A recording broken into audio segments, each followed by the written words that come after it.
please welcome to the stage our chairs of this conference, Ms. Tiffany Hickson, Mr. Jose Arrieta, Mr. Ken Brennan, and Mr. Timothy Cook.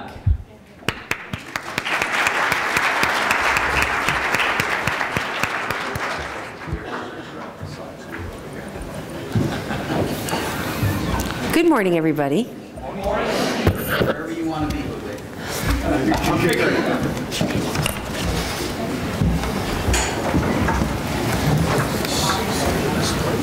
Actually, Jose, you're with me. Oh. You're over here. Great. Okay. That's over. Yeah, and you start. Oh, wow. Okay. Thank you. Good morning, everybody. It's an honor to be here. My name is Jose Arrieta, and I am the Associate Deputy Assistant Secretary for Acquisition at HHS. Very nice. Good morning, everyone. Welcome today. I'm Ken Brennan. I am the Reform Lead for Service Acquisition and Category Management in the Department of Defense and one of the 3 government liaisons to the ACT-IAC planning. And good morning again. I'm Tiffany Hickson, and I'm with the General Services Administration, and I'm the Assistant Commissioner for the Office of Professional Services and Human Capital Categories. And finally, good morning. My name is Tim Cook. I'm the industry lead for today, and one of the folks who helped pull this together with these great folks here, so thanks to them. So now we're going to try something special. If you're able to stand and help us sing the national anthem, we would love for you guys to start today off as singers. Yeah, we're going to step way back. So Tiffany admitted something to me this morning. Oh, don't. No. So somewhere in here there are some singers. I know it's not me, but we're going to try this, okay? Ready? 1, 2, 3, 4. Oh, say, can you see by the dawn's early light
Well, you're a courageous crew. Yeah.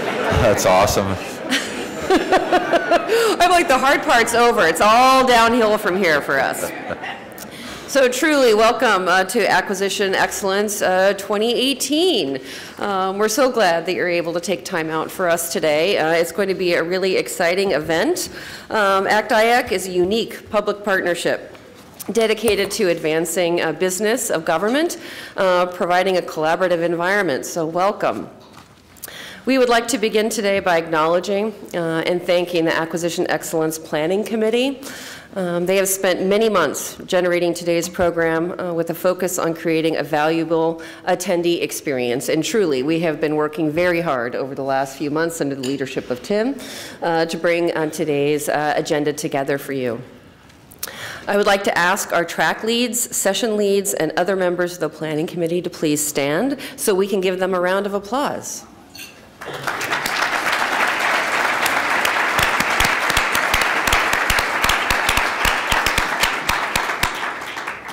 Okay, there must be some shy ones in the bunch. There must be. I know there are more than that. There are a lot more than that. Okay, so the few folks who just stood and the rest of the Planning Committee who are here, very capable and generous volunteers that we've just had a chance to acknowledge. We came together as a team in January to start planning this event. As usual, a day-long event on education and training related to acquisition. Today, we're surveying a broad cross-section of the thundering avalanche, which is my name for it, the thundering avalanche of innovation acquisition that's going on across the government, top to bottom, side to side, and driven by some urgency, frankly. There's a fair amount of urgency around this innovation. So today we're going to share some of the most compelling and innovative concepts that we see in this landscape. We're going to learn about the status of their practical implementation, and we're going to help you to generate some ideas that you might be able to try back at your agency. These innovations are generally seeking to realize the guiding principles of the FAR. Okay, and I'll just quote the phrase from the FAR: to exercise personal initiative and sound business judgment in providing the best value product or service to meet the customer's needs. And that's what most of this innovation is really driving toward, is the goals of the system and the mission of the programs.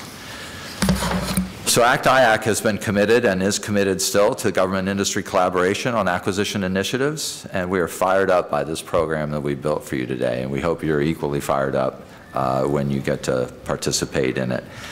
Three keynote speakers. The Honorable Emily Murphy is here with us this morning. Hondo Gertz is here with us from the Navy, and Ben Fitzgerald will be with us at lunchtime. These folks are at the leading edge of this innovation. They're doing major work in this area, and they have huge responsibilities. Today's program will also feature 2 plenary panels to give us views of industry's perspective, as well as a look into the future of where do we go from here in this innovation work. Tiffany? Thank you, Tim. In addition to the plenaries and keynotes you'll be a part of today, the sessions we have designed are really designed to focus on the theme Innovation Avalanche. It's an exciting time for acquisition in government, and in each of the topics focuses on new, unique, and creative approaches to acquisition. The 7 sessions were created to truly get to the heart of acquisition innovation, and they are creating a culture of experimentation in acquisition. Robots, artificial intelligence, and blockchain are transforming acquisition. Show me versus tell me approaches, one of my favorites. Not just theory, but how do you actually practice some of these innovative approaches in acquisition. In addition, how other transaction authority got hot all of a sudden, and that should be an interesting discussion. Category management in practice, one of my favorites, and one of my sessions, so please attend. The report to the President on federal IT modernization, how acquisition can drive success, and government e-commerce marketplaces in practice. Also going to be a very interesting session, so Tim. So we're primed to get started, but before we get started, we really need to recognize the sponsors. Without them, we could not have this event today, and we would not be able to share this, this information with you. So please join me in thanking the sponsors. I'm going to list them by name, and I think you're going to see them behind me. The Diamond Terabyte sponsor, CenturyLink. Gigabyte sponsors, Booz Allen Hamilton, Dell EMC, Leidos, On Point. Next category, Platinum sponsor, AT&T. Megabyte sponsor, Hughes and SAIC. Gold sponsors, CDWG, Dev Technology Group, and ISAM. Sorry if I butchered that. Silver sponsors, GovPlace, IBM, Leapfrog, Management Concepts, and Saudi Solutions. Our media partners for today are FCW, Government Executive, Government Matters. So that's a great lineup of sponsors. Can you believe all those sponsors? It's incredible. Thank you all. All right, thank you, Tim. And at this time, it's my pleasure to introduce Jason Schulman from CenturyLink, who will come up to introduce my boss, Emily Murphy.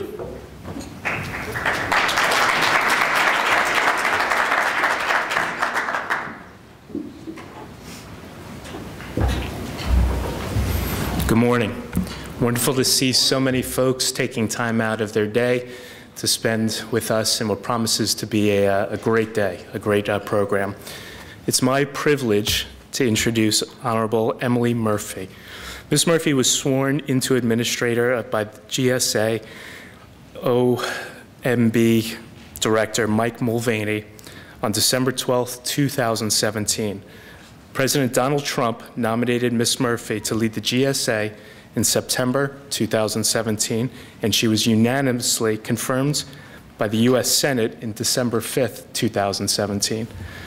Administrator Murphy leads a staff of 11,600 employees nationwide, overseeing more than 371 million square feet of property and approximately $54 billion in annual contracts. And with that, it's my privilege to introduce you to your first keynote speaker, the Honorable Emily Murphy.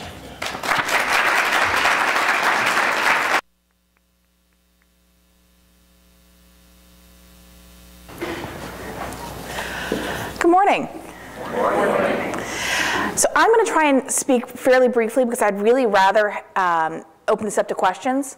But I want to start off by thanking, first of all, Jason for the introduction, Tim Cook, Tiffany Hickson from GSA, Ken Brennan, and Jose Arrieta, even though he left GSA. I really appreciate everything you all did putting this event together today. Today is day 104 on the job for me. So, and I think this may be my first large industry event that I've had the privilege of doing. And I'm really glad to be here with you today to talk about my 4 priorities and how I think they relate to the mission of ACT-IAC and to the conference itself. So I've got 4 priorities as administrator. The first one is ethical leadership. And by that, I mean not just making the political appointees take extra ethics training, but I really mean being an honest broker between industry, our customers, and the taxpayer, and always trying to put their interests first, admitting it when we make a mistake, taking the action to correct it, and just being an agency that you can rely on to have a good relationship with. Second priority is reducing duplication. Within GSA, I always point to the Federal Acquisition Service as an example. We've got 173 systems currently in FAS. That's down from about 1,400 when I was there the last time. So it's an impressive decline, but it's still too many systems. It means that we've got business systems, old, outdated technology that is driving our processes, rather than having business processes that we've decided are the right ones and enabling them with technology. So trying to make that transformation happen. It means looking at GSA and the work that it's done in shared services. When I was there from 2005 to 2007. At that point in time, we had the Federal Supply Service, the Federal Technology Service, and the Public Building Service. We merged FSS and FTS into the Federal Acquisition Service. But at that point in time, they all had their own comptroller, so essentially their own CFO. They all had their own CIO. They all had their own HR folks. We now actually have a shared service within GSA where we've got one CFO, one CIO, one Chico. So trying to make sure that we practice what we preach when it comes to shared service, and as appropriate, and as part of the President's management agenda, we make shared services available across government. Third priority is increasing competition. And by that I mean not just the number of awards that go out full and open, or the reducing the number where we only have one bid, but I really mean a competition of ideas so that we look for and try and get the best solutions for our customers, that we don't always result back to LPTA.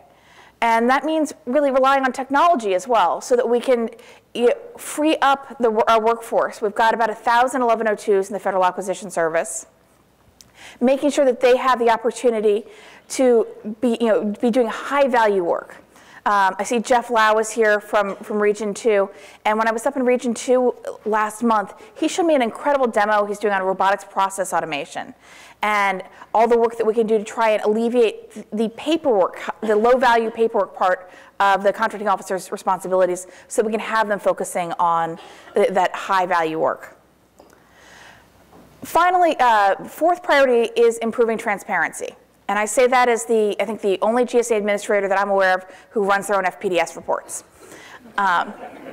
which also may give you an insight into my mental health. But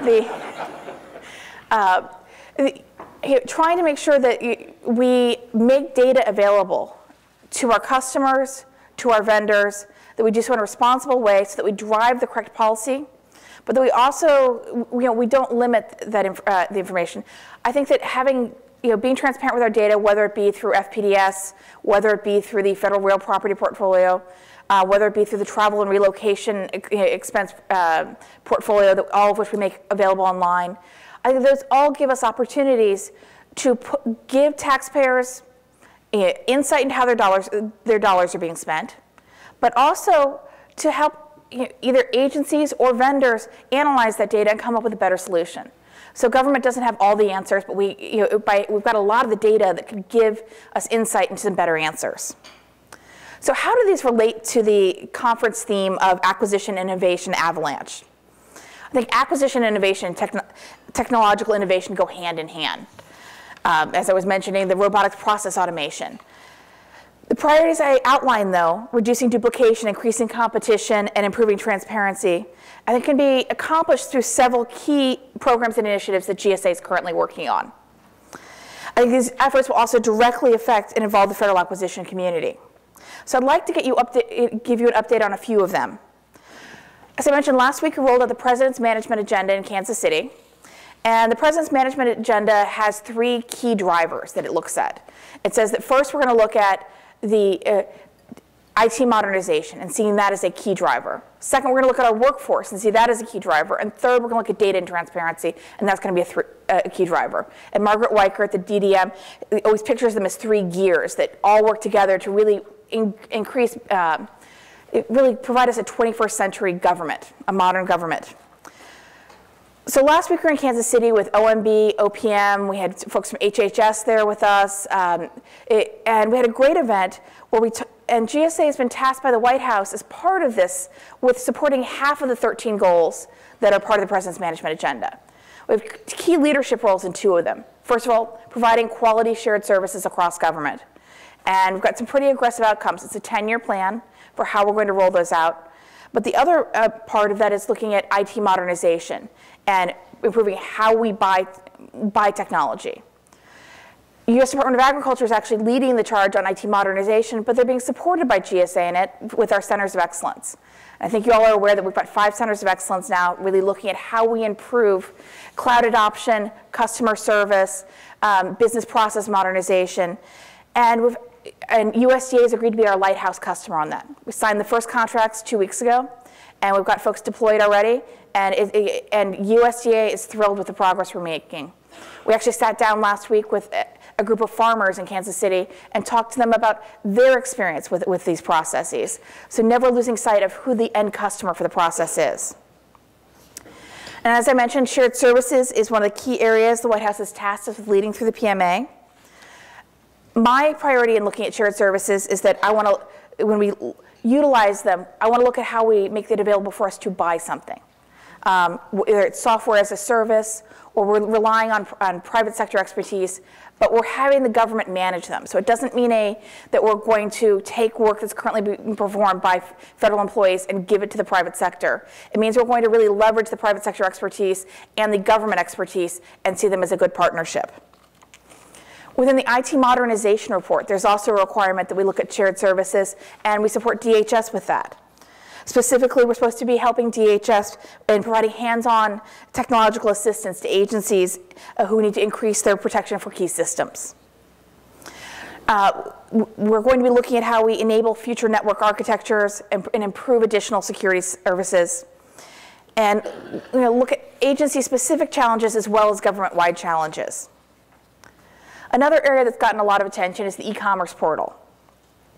I think the first event I ever spoke at in public as administrator was an industry day for Section 846 of last year's defense authorization that directs the GSA administrator, me, to create which it's very strange after having spent 9 years on the Hill to suddenly see legislation directing me to do something rather than me directing someone else to do something. I'm not sure how I feel about this part of it. But so looking at it directs me to create to go through in a 3-step process and make available commercial portals for government users. The first step of that was a report to Congress that was submitted a few weeks ago. But to do that, we started off with an industry day with 200 industry partners showing up in person at GSA headquarters, another 300 participating virtually. And I made the commitment then, and I want to continue the commitment, that it's going to be an ongoing dialogue, that this is not a one-and-done conversation, that this really is a long-term relationship that we're looking at. So the report has been submitted to Congress on March 15th. And in it, we were trying to be judicious with what we asked for. We asked for a few legislative reforms. A couple of them I'll highlight for you. One is the idea of, can we raise the micro-purchase threshold to $25,000 for use of this portal, with the idea that that would give agencies an incentive to try to use these portals, that there might be an additional regulatory relief. Because the way that the legislation was drafted, it asked GSA to use the current federal acquisition regulations and use the commercial terms that the platforms themselves use, and try and figure out where those two are in conflict. Well, that's sort of hard to reconcile those two, because there are some substantial and significant differences in them. By raising the micro-purchase threshold for purposes of portals, we think we can address some of that and give us a proof of concept sometime in 2019. Another area we asked Congress to examine is whether or not GSA could function as a portal of portals, or we could contract with a portal of portals. So instead of having 6 or 7 different commercial portals available, and making it the job of the contracting officer or the ordering official to go in and figure out which portal they were going to use, could we create almost like a kayak experience where you go in and you look for one item and it would pull from all the various different portals? We asked them to take a look at whether or not what competition means on these portals. So hopefully it's going to be an ongoing dialogue with our oversight committees, with our authorizers, that we can really work on finding a good balance and look at that in light of what that means for GSA Advantage and the GSA schedules. And I see them as being very complementary moving forward. Another area that I want to mention, and I see Eric Cho here from DHS, so I'm going to, he's been our partner in working on this, is Section 880. So the 2017 NDAA had a Section 880 that gives GSA and DHS authority to work together on pilot programs to acquire innovative technology through a competitive selection process or proposals drawn from the general public, but for items that have not for vendors that have previously not done business with the government. It's got a cap of $10 million on it, and it gives us yet another opportunity when we're looking at innovation, the innovation avalanche, to look at different approaches to acquisition. A couple other areas that we're working on, other transactions authority. We've been talking to agencies about whether or not GSA could ever do not the initial R&D award, but as we're looking at fulfillment and the follow-on orders, is that something GSA could assist with through our assisted acquisition process? And then an area that's near and dear to my heart, given my background working with small businesses, is SBIR. We've been talking to SBA and other agencies about whether GSA could do phase 3 awards on their behalf. And I think that really might be a good sweet spot for GSA, because by the time that an agency or a product is in phase 3 of the Small Business Innovation Research Program, it's hit a commercialization point. So it's something that GSA has experience with, and it gives us a pipeline for bringing innovative technologies into our other contract vehicles, as well as assisting agencies in getting those products and services quickly. Finally, I don't think that anyone can talk about acquisition and IT modernization without mentioning the Technology Modernization Fund. As of last week, Congress appropriated $100 million for the first round. We've got a request in for 2019 for additional funding. GSA the fund resides at GSA. We haven't actually received the money yet. But we're all, I think, very anxious to get out there and try and use the TMF, the Technology Modernization Fund, through a collaborative process with OMB and other agencies to look at processes or investments where we could leverage them across the government. So I think that this is going to be a great opportunity for GSA going forward. In conclusion, I'm going to open it up to questions. I think that being GSA administrator for me it's a great experience, because I've seen this process from almost every side at this point. I've worked on the Hill for 9 years doing acquisition reform. I've worked for a small startup company. I've worked as a lawyer representing government contractors, and now I sort of have to put my money where my mouth is and actually deliver some results for all the people here in this room. I look forward to having you all as a partner and really working together going forward, and would love to open it up for questions. So thank you all.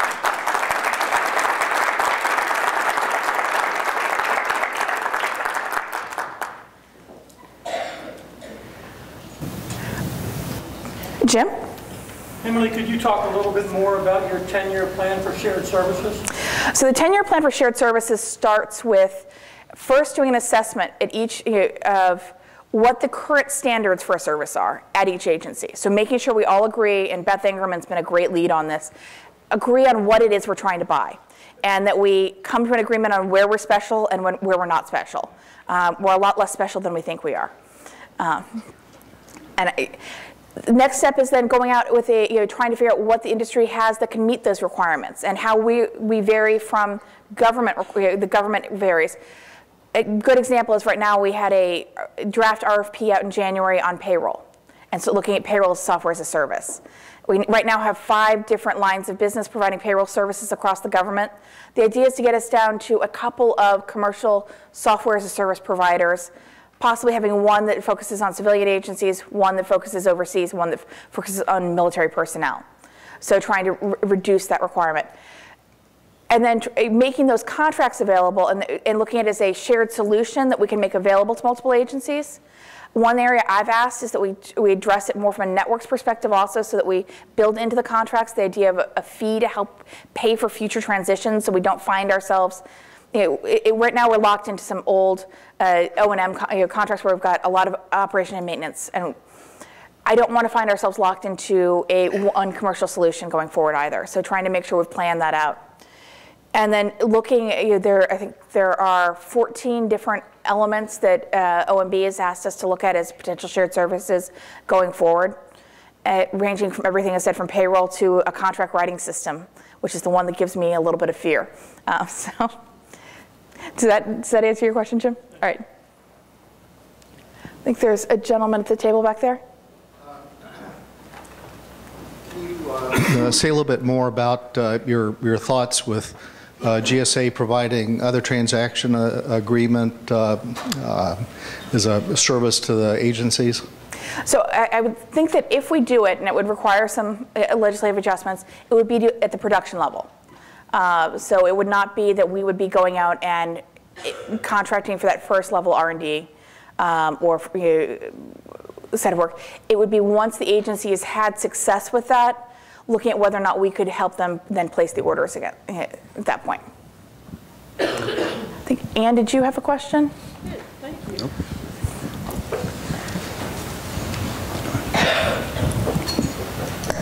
Thank you so much, Emily. It's a great thing to see you up there now, having seen you everywhere else before now. I'm wondering if you could talk a little bit about how category management and the portal effort, how you're seeing those two things relate, since you've got category management best-in-class contracts out there already and are trying to have more of them, I think. How would those work underneath of a portal or with a portal, or how do you think about that? So actually, one of the 4 legislative requests we made of Congress was for the ability for us to apply some category management principles. So could we pre-position contracts on those portals? I know that some of the commercial vendors out there do have something where they have a customer negotiated price, and that you can promote that customer negotiated price. So I see them as being complementary. I also see them as being a way, and I know that in my conversations with the Department of Defense, we see it as a way of really addressing some workforce issues. So if we can take the truly COTS items that we buy on a routine basis, and we can pre-place those contracts using commercial portals, that means we can use our acquisition professionals to be doing a much more value add. I know that that's an issue within DoD, but it's an issue within GSA also. If I say I want task order competition, I've got to figure out a way to not have my 1102s negotiating ceiling prices all the time, so that we can actually have them working on that task order, making sure we've got the right scope. I think it's also a question with the centers of excellence, where GSA really adds value is if we help people buy the right thing at the right price, not just by putting in place a contract and letting everyone sort of fend for themselves. So I'm sure we have a lot more questions. I know we have one waiting right here, so we're going to take that one. We do have a schedule, and our next speaker is on a pretty tight schedule. So we're going to have to probably ask this one question, and then hopefully you can have an opportunity to ask Emily your question later. Thank you. And Emily, this will be brief. With the theme being the innovation avalanche, we're talking about using innovation techniques and acquisition. Do you have a vision for your workforce on how your 1102s can learn some of these techniques and how to apply them? I know GSA has the innovation hallway, but I didn't know if you had a further vision or implementation. Well, actually, I'm going to call Jeff Kosis, who I think is sitting back there. He's been doing a lot of work on our CAPE with the Center for Acquisition Professional Excellence on trying to really put in place tools and training so we can help our acquisition professionals leverage that expertise and leverage the tools that are going to become available and really go in and target how we can be a partner in innovation going forward. So thanks, Jeff, for everything you and everyone at OGP is doing. So, all right. I will be respectful of time. I want to thank you all so much, and hopefully you'll have me back when I can ask more questions. Thanks.